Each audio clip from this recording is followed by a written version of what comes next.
चक्र का बाप इससे पहले ना किसी ने सुनी, ना किसी ने देखी इतनी सटीक भविष्यवाणी। चाल चक्र।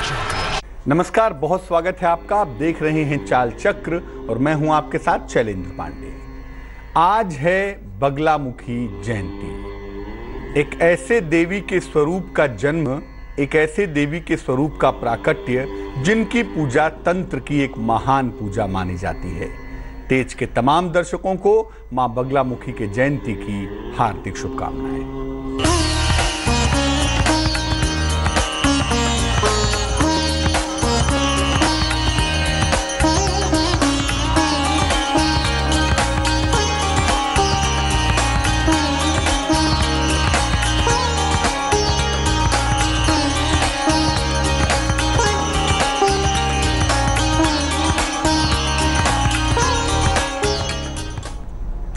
तो मां बगलामुखी की जयंती पर वाकई में मां बगलामुखी आपके जीवन के हर कष्ट को हर लेंगी, हर समस्या को दूर कर देंगी।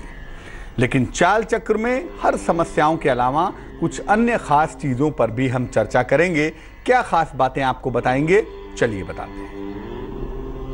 चाल चक्र में आज बात करेंगे कि मां बगलामुखी की कृपा से कैसे आपकी दरिद्रता दूर होगी, धन संबंधी समस्या कैसे दूर होगी, शत्रु आपके नाम से कांपने लगेंगे, शत्रु और विरोधी आपसे भयाक्रांत होंगे और शत्रु और विरोधी शांत होंगे। मां बगलामुखी के पूजा के नियम क्या हैं, सावधानियां क्या हैं, आज कैसे भगवती बगलामुखी की पूजा करेंगे उस पर भी बात करेंगे। इसके अलावा भाग्य का दरवाजा भी खुलेगा और आप जान पाएंगे आज का शुभ पहर। तो कार्यक्रम की शुरुआत करते हैं। सबसे पहले आज का पंचांग। तिथि है आज वैशाख शुक्ल पक्ष की अष्टमी तिथि, नक्षत्र आश्लेषा, चंद्रमा कर्क राशि में संचरण करेंगे। राहुकाल का समय दोपहर के 12 बजे से तकरीबन 1:30 तक। दिशा शूल उत्तर दिशा की होगी, उत्तर दिशा की तरफ यात्रा करने की मनाही होगी। लेकिन अगर यात्रा करना जरूरी है, मजबूरी है, तो ऐसी दशा में जरा सा हरी सौंफ खाकर और भगवान का नाम लेकर यात्रा करेंगे तो मुश्किलों से बचे रहेंगे। तो मां बगलामुखी की महिमा क्या है, आखिर बगलामुखी मां है कौन, आइए ये भी समझते हैं। देखिए, देवी की उपासना कई रूपों स्वरूपों में की जाती है। एक 3 शक्तियों के रूप में की जाती है, एक की जाती है नव दुर्गा के रूप में और एक की जाती है 10 महाविद्या के रूप में। 10 महाविद्या की जो परंपरा है पूजा की, 10 महाविद्या के बारे में जो कहा जाता है वो मूलतः तंत्र की पूजा है। और 10 महाविद्या में देवी के 10 महान स्वरूप हैं और हर स्वरूप किसी न किसी खास चमत्कारी शक्ति के साथ जुड़ा हुआ है। देवी के इसी 10 महाविद्या स्वरूप में से एक स्वरूप है मां बगलामुखी का। 10 महाविद्या में मां काली हैं, मां कमला हैं, भुवनेश्वरी हैं, राजराजेश्वरी हैं।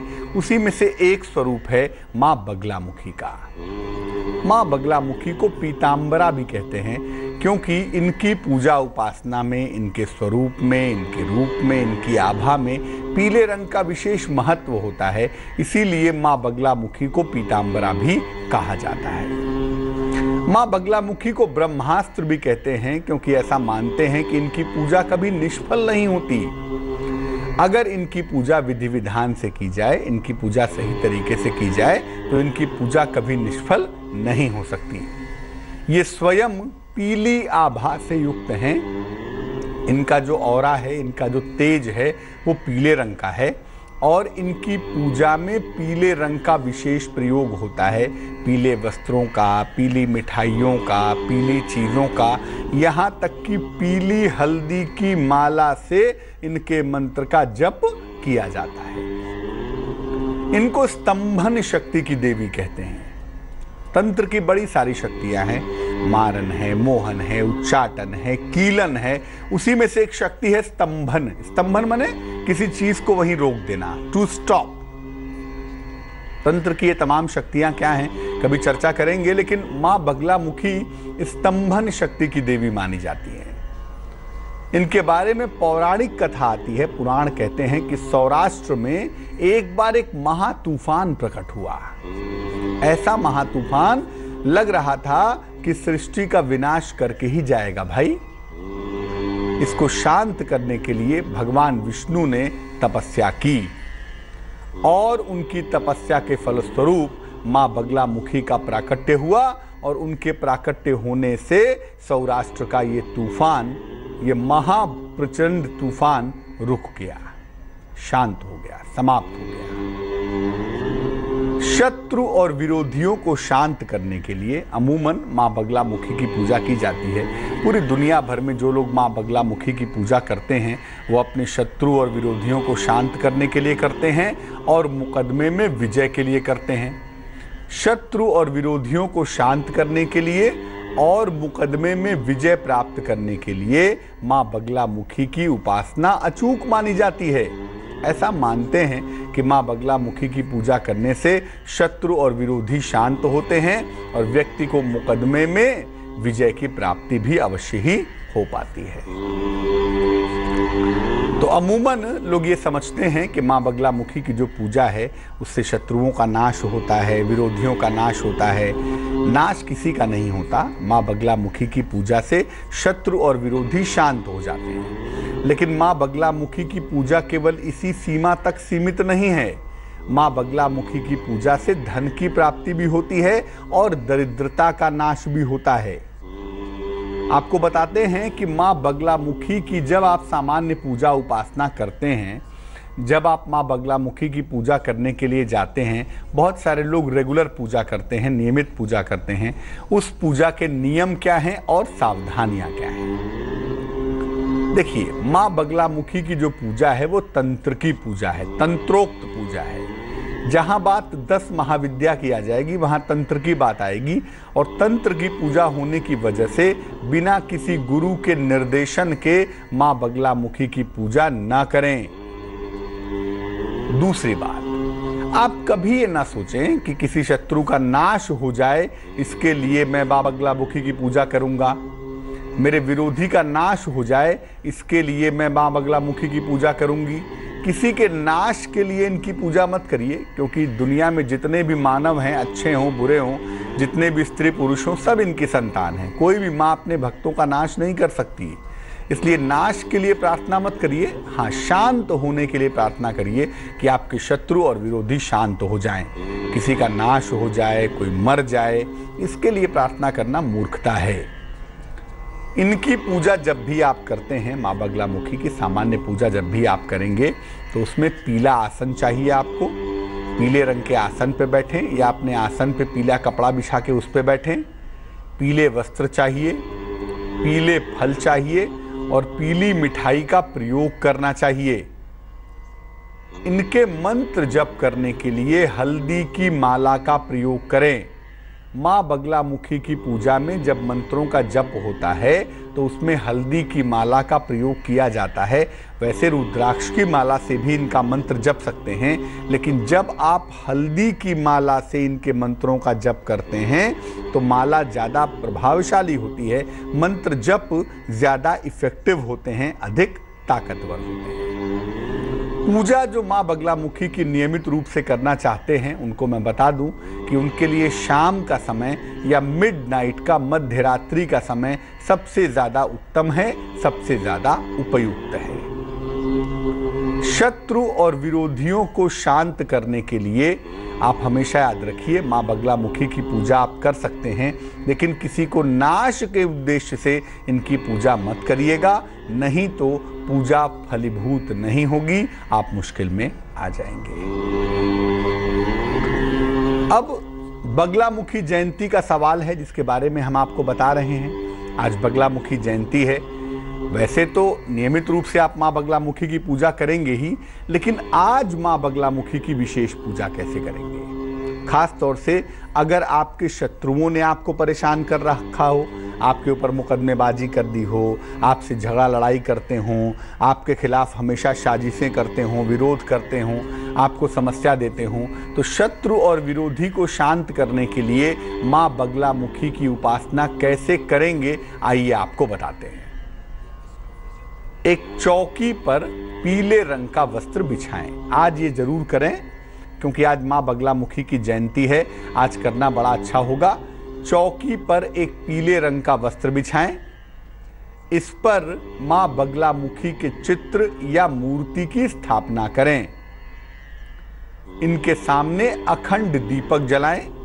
एक मुखी दीपक घी का हो या तिल के तेल का हो, माँ बगलामुखी के सामने जलाएं। उन्हें पीले फूल और पीली मिठाई अर्पित करें। पीले फूल भी अर्पित कर सकते हैं और पीली मिठाई भी अर्पित कर सकते हैं। जो 10 महाविद्या है, हर महाविद्या का एक भैरव है, जहां से उस महाविद्या को आप शक्ति दे पाते हैं या जहां से उस महाविद्या की शक्ति को नियंत्रित कर पाते हैं। जो माँ बगलामुखी का भैरव है उसका नाम है मृत्युंजय। सबसे पहले माँ बगलामुखी के भैरव मृत्युंजय की उपासना करें। इसके बाद बगला कवच का पाठ करें। बगला कवच हिंदी में चाहे हिंदी में पढ़ लें, संस्कृत में चाहे संस्कृत में पढ़ लें, बगला कवच का पाठ करें। इसके बाद अपने संकल्प के साथ इनके मंत्र का जप करें और इनका मंत्र होगा, मंत्र देखिए, शत्रु और विरोधियों को शांत करने का अचूक मंत्र स्क्रीन पर देखिए। मंत्र है ओम ह्रीं बगलामुखी सर्वदुष्टानां वाचम मुखम पदम स्तंभय जिह्वाम कीलय बुद्धि विनाशय ह्रीं ओम स्वाहा। माँ बगलामुखी का सर्वश्रेष्ठ मंत्र मानते हैं इसको, और शत्रु विरोधी अगर आपको परेशान कर रहे हों तो इस मंत्र का जप करने से निश्चित लाभ होगा। कम से कम 36,000 मंत्रों का जप करें या 1 लाख मंत्रों का जप करें, वो भी आपके लिए फायदेमंद होगा। और अगर 36,000 या 1 लाख मंत्र का जप नहीं कर सकते, आप समर्थ नहीं हैं, तो ऐसी दशा में 36 माला जप कर लें, वो भी आपके लिए काम चलेगा। और नहीं तो फिर कम से कम 11 माला का जप तो आज के दिन जरूर कर लीजिएगा।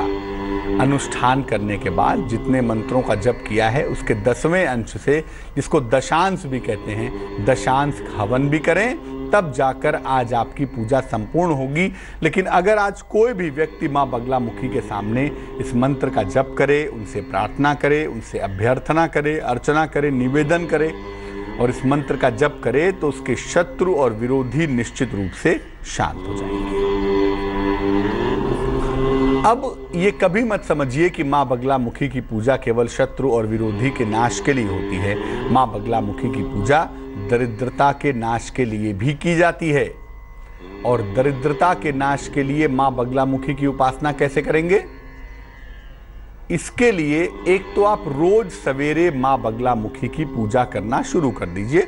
अगर आप दरिद्रता से परेशान हैं, एक एक पैसे की किल्लत हो गई है, पैसे की व्यवस्था नहीं हो पा रही है, तो आप रोज सवेरे माँ बगलामुखी की उपासना करें। शुरुआत आज से कर दीजिए। आज बगलामुखी जयंती है ना, तो आज से शुरुआत करिए। हल्दी की माला से दरिद्रता नाश करने के मंत्र का जप कीजिए। मंत्र होगा श्रीं ह्रीं ऐं भगवती बगले में श्रियं देहि देहि स्वाहा। फिर से नोट करें, श्रीं ह्रीं ऐं भगवती बगले में श्रियं देहि देहि स्वाहा। इस मंत्र का आज कम से कम 108 बार 1 माला या 11 माला आज जप कर लें। और इसके बाद एक नियम बना लें कि रोज सुबह 108 बार 1 माला इस मंत्र का जप करेंगे। पूरी सात्विकता बनाए रखें, इस मंत्र का जप करते जाएं। धन संबंधी कोई भी मुश्किल है, आर्थिक मुश्किल कोई भी जीवन में चली आ रही है, इस मंत्र का जप करने से आपकी दरिद्रता का नाश होगा। जो लोग माँ बगलामुखी की पूजा करते हैं उन्हें 2 चीजें हमेशा प्राप्त होती हैं। पहला, वो किसी भी तरह की भयंकर बीमारी से, भयंकर विपत्ति से, भयंकर समस्या से सुरक्षित रहते हैं। दूसरा, उनको शत्रु विरोधी कभी भी परेशान नहीं करते हैं। तो माँ बगलामुखी से सदैव कृपा चाहिए, हमेशा चाहिए कि माँ बगलामुखी आशीर्वाद दें, ताकि जीवन में किसी भी तरह का संकट ना आए, जीवन में किसी भी तरह की समस्या ना आए, सदैव कृपा मिले। और इसके लिए क्या करेंगे? बगलामुखी जयंती के दिन माँ बगलामुखी को 2 गांठ हल्दी की अर्पित करें। आज के दिन नहा वहा के स्नान आदि करके वस्त्र बदल के 2 गांठें हल्दी की माँ बगलामुखी को अर्पित करना बड़ा अच्छा रहेगा।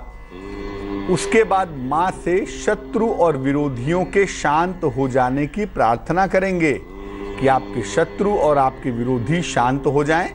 इसके लिए प्रार्थना करें। प्रार्थना करने के बाद 1 हल्दी की गांठ आप अपने पास रख लेंगे।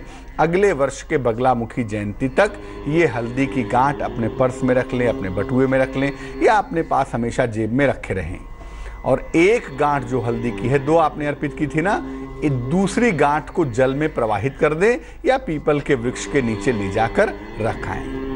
आप हर तरह की बाधा से सुरक्षित रहेंगे, आपकी सुरक्षा बनी रहेगी, आपके शत्रु और आपके विरोधी भी आपको परेशान नहीं करेंगे।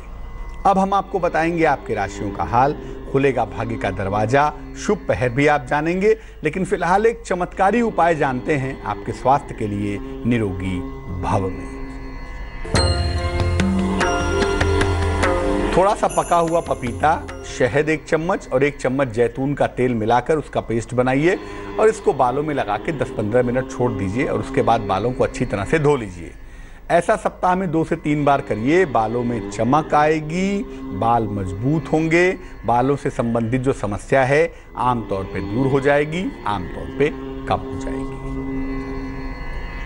तो राशियों के सिलसिले का वक्त हो गया है। शुरुआत मेष राशि से। मेष राशि वालों को संतान पक्ष से सुख मिलेगा, यात्रा के सुंदर योग बन रहे हैं, धन के लाभ की संभावना भी दिख रही है। शुभ रंग जिसका प्रयोग करेंगे वो होगा गुलाबी और भाग्य होगा 40%। वृष राशि, परिवार में खुशहाली आएगी, जीवन साथी का सहयोग मिलेगा, संपत्ति का लाभ होने की संभावना भी बन रही है। शुभ रंग बैंगनी है और भाग्य है 98%। मिथुन राशि, प्रिय मित्र से मुलाकात होगी, अचानक आर्थिक लाभ भी होता हुआ दिखाई देगा, नौकरी में परिवर्तन की संभावना भी बन रही है। शुभ रंग पीला होगा और भाग्य होगा 54%। कर्क राशि, धन लाभ की संभावना बन रही है, स्वास्थ्य अच्छा रहेगा, कहीं घूमने का योग भी बन रहा है। शुभ रंग आसमानी और भाग्य होगा 76%। सिंह राशि, नौकरी में लाभ की संभावना है, नया कारोबार शुरू होगा ऐसा भी दिख रहा है, दाम्पत्य जीवन में सुधार होता हुआ दिखाई देगा। शुभ रंग नारंगी और भाग्य होगा 59%। कन्या राशि, धन का आकस्मिक लाभ होगा, वाणी पर नियंत्रण बनाए रखें, वाहन खरीद सकते हैं अगर कोशिश करें तो। शुभ रंग हरा और भाग्य होगा 90%। तुला राशि, संतान प्राप्ति के योग बन रहे हैं, मान सम्मान आपको प्राप्त होगा, स्वास्थ्य का बहुत ध्यान रखें।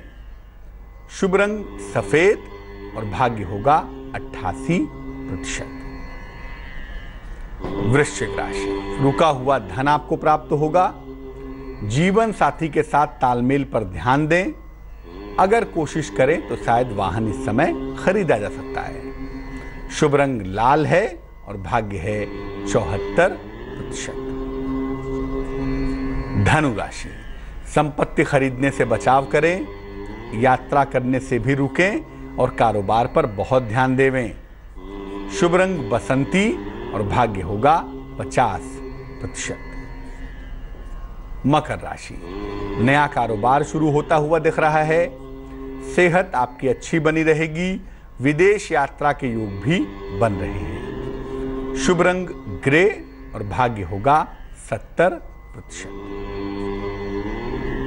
कुंभ राशि वाले नौकरी में परिवर्तन ना करें तो बेहतर है। वाणी पर नियंत्रण बनाए रखें। उपहार सम्मान का लाभ मिलता हुआ भी दिख रहा है। शुभ रंग भूरा है और भाग्य है 54%। मीन राशि, नौकरी में बेहतर अवसर दिखाई दे रहे हैं। आर्थिक लाभ की संभावना बनी हुई है। लंबी यात्रा के योग भी बन पा रहे हैं। शुभ रंग चांदी जैसा रंग और भाग्य होगा 87%। एक दर्शक जुड़ रही हैं हमारे साथ, दमोह से ज्योति हैं, उनसे बात करते हैं। ज्योति, स्वागत है आपका, बताइए। हाँ जी, मैं अपने बेटे के बारे में पूछना चाहती हूँ। डेट ऑफ बर्थ क्या है बेटे की? 16 जनवरी 1987। समय बताइए। शाम को 6:08। और कहाँ पे जन्म हुआ है? दमोह MP। दमोह। क्या जानना चाहती हैं? वो लड़का जॉब में है तो आगे जॉब कैसा रहेगा, चलेगा, अच्छा चलेगा, और शादी कब होगी, कैसी होगी, मतलब शादीशुदा जिंदगी और जॉब दोनों आगे अच्छा रहे बस।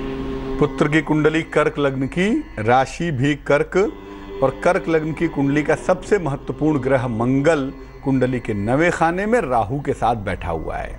एक तो विवाह में थोड़ा विलंब दिख ही रहा है इसमें, और वैवाहिक जीवन में भी थोड़ी दिक्कतें दिख रही हैं। तो जब भी विवाह करें सोच समझ के करें। विवाह का निर्णय जल्दबाजी में न लें तो बेहतर रहेगा, अच्छा रहेगा। दूसरा ये है कि इनका विवाह ऐसा लग रहा है कि इस साल के जुलाई के बाद होने की संभावनाएं बनेंगी, और शादी इस साल के जुलाई के बाद से 6-8 महीने के अंदर हो जाएगी। उसमें चिंता की संभावना नहीं है। लेकिन करियर में एक तो नौकरी ही करनी चाहिए, और नौकरी ही करना बेहतर रहेगा। बार बार ये सोचना कि नौकरी छोड़ के व्यवसाय में चले जाऊं, कारोबार कर लूं, ये बहुत अच्छा नहीं है। इस कुंडली में जो कॉम्बिनेशंस है वो नौकरी के लिए बढ़िया हैं, तो नौकरी करना ही ज़्यादा अच्छा रहेगा। 2 उपाय करने की मैं सलाह दूंगा इसमें, जिससे कि करियर भी स्थिर बना रहे और शादी भी जल्दी हो जाए। एक तो इनको एक मोती पहना दी जाए, 12-14 रत्ती की मोती चांदी की अंगूठी में, सीधे हाथ की सबसे छोटी उंगली में। सोमवार की रात को मोती इनके लिए लाभकारी होगी। और दूसरा, सुबह शाम दोनों समय प्रेम से बैठ के शांति पूर्वक आराम से हनुमान चालीसा का पाठ करें। ये दोनों काम करें, ईश्वर ने चाहा तो मुश्किलें कम हो जाएंगी। और हाँ, जब भी विवाह करें कुंडली आदि मिला लेंगी कि ग्रह मैत्री कैसी है, नाड़ी कैसा, भकूट कैसा, इन सब चीज़ों पर जरा विचार करके विवाह करें तो ठीक रहेगा। एक दर्शक जुड़ रहे हैं नासिक से, सचिन हैं हमारे साथ। सचिन से बात करते हैं, स्वागत है सचिन, बताइए। पंडित जी प्रणाम। नमस्कार। पंडित जी, हमारी डेट ऑफ बर्थ है 22 जुलाई 72। समय बताएं। सुबह के 11:15। और कहाँ पे जन्म हुआ है? पुणे, महाराष्ट्र। पूछिए, क्या प्रश्न है? पंडित जी, करीब गए 8-10 महीने से हमारी नौकरी चली गई है और काफी दिक्कत आ रही है जिंदगी में। मैंने ये करियर का सिलसिला गए 3-4 साल से चल रहा है, जॉब जाना मिलना। तो क्या इसमें क्या सॉल्यूशन, कैसे? अभी नौकरी लास्ट जो कर रहे थे वो क्या कर रहे थे? सेल्स एंड मार्केटिंग, सीमेंट में काम करता हूँ मैं, सीमेंट इंडस्ट्री में। कन्या लग्न है, राशि है वृश्चिक, शनि की 7.5 उतर रही है, और दशाओं में मंगल की स्थिति बेहतर नहीं दिखाई दे रही है, जो आपके जीवन में दिक्कतें पैदा कर रही है। अभी के लिए मैं ये कहूँगा कि एक नौकरी की व्यवस्था तो आपकी अभी होने वाली है। सूर्य के वृषभ में जाने के साथ ही 15 मई के बाद, 15 मई से लेकर 15 जुलाई तक का जो समय है, इसमें आपको एक ठीक ठाक नौकरी मिल जाएगी। नौकरी की शुरुआत कर लीजिएगा, और तरक्की भी आगे काफ़ी दिखाई दे रही है, काफ़ी उन्नति करेंगे। लेकिन जो अप्स एंड डाउन्स वाला पार्ट है ना, वो 2 कारणों से है। एक तो चंद्रमा नीच का है, दूसरा ये है कि 7.5 उतर रही है, और तीसरा जो कुंडली का सबसे महत्वपूर्ण प्लैनेट है जो करियर को रेगुलेट करता है, शुक्र, वो काफ़ी कमज़ोर दिख रहा है। तो एक ओपल भी बनवा के पहन लें, 12-14 रत्ती का ओपल चांदी की अंगूठी में, सीधे हाथ की तर्जनी उंगली में। शुक्रवार की शाम को ओपल पहनना आपके लिए लाभकारी होगा। और सुबह शाम दोनों समय ओम सोम सोमाय नमः, चंद्रमा का बेसिक मंत्र है ओम सोम सोमाय नमः। इस मंत्र का 108 बार सुबह, 108 बार शाम को जप करें, लाभ जल्दी होगा। तो आज हम बगलामुखी जयंती की बात कर रहे हैं और आपको मैं बता दूं कि आज आप कुछ भी ना कर पाएं, समय ना हो, वक्त ना हो, विधि विधान ना जानते हो, तो कुछ नहीं करना है। माँ बगलामुखी का ध्यान करना है, उनका स्मरण करना है और माँ बगलामुखी को पीली चीज़ें अर्पित कर देनी है। पीली मिठाई चढ़ा दें, पीले फूल चढ़ा दें, पीला वस्त्र चढ़ा दें और उसके बाद माँ बगलामुखी का मंत्र जप लें, नहीं तो बगला कवच का पाठ कर लें। अगर आज के दिन आप माँ बगलामुखी की पूजा करते हैं और शत्रु विरोधियों के शांत होने के, मुकदमे के समाप्त होने के, दरिद्रता के दूर होने की प्रार्थना करते हैं, निश्चित लाभ होगा। और अगर आप बगलामुखी माँ की पूजा करते हैं तो कोशिश इस बात की भी आपको करनी होगी कि आज सात्विकता बनाए रखें, प्याज लहसुन आदि का सेवन भी ना करें। तो चलिए अब खोलते हैं भाग्य का दरवाजा और निकालते हैं उसमें से एक बहुत अच्छा सा उपाय। अगर आप त्वचा की समस्या से परेशान हैं तो एक बड़ा अच्छा सा उपाय करें। एक बाल्टी ले लें, लोहे की बाल्टी हो तो बहुत अच्छा है, वैसे आजकल लोहे की बाल्टियां कम ही घरों में होती हैं। तो एक सामान्य प्लास्टिक की बाल्टी में जल भर दें और जल भर के 1 घंटा धूप में रख दें। जब वो पानी चार्ज हो जाए सूर्य की रोशनी से 1 घंटे में, तब आप इसी जल से स्नान करें और साबुन का प्रयोग बिल्कुल ना करें। ऐसा करने से आप चाहें तो इसमें थोड़ा ठंडा पानी भी मिला लीजिएगा। अगर आपको पानी अधिक गर्म लगता है तो थोड़ा सा ठंडा पानी भी मिला सकते हैं। इस जल से स्नान करें। स्किन संबंधी, त्वचा संबंधी कोई भी समस्या होगी निश्चित रूप से दूर हो जाएगी। लेकिन इस जल से जब नहाएंगे तो साबुन का प्रयोग नहीं करेंगे। तो वक्त हो गया है आपसे विदा लेने का। चलने के पहले बता देते हैं क्या है आज का शुभ पहर। आज का शुभ पहर है शाम को 7:30 से तकरीबन 9 बजे तक। इस समय में मां बगलामुखी को पीली मिठाई अर्पित करें, पीले लड्डू, पीली बर्फी, जो भी संभव हो। ऐसा करने से आपके जीवन और आपके स्वास्थ्य की रक्षा होगी। लेकिन करेंगे कब? शुभ पहर में ही करेंगे। शुभ पहर होगा शाम को 7:30 से रात के 9 बजे तक। तो मां बगलामुखी की विशेष कृपा बनी रहे आपके ऊपर, इसी कामना के साथ मुझे दीजिए इजाजत। आगे देखिए रिश्तों की कहानी संजय सिन्हा के साथ। नमस्कार।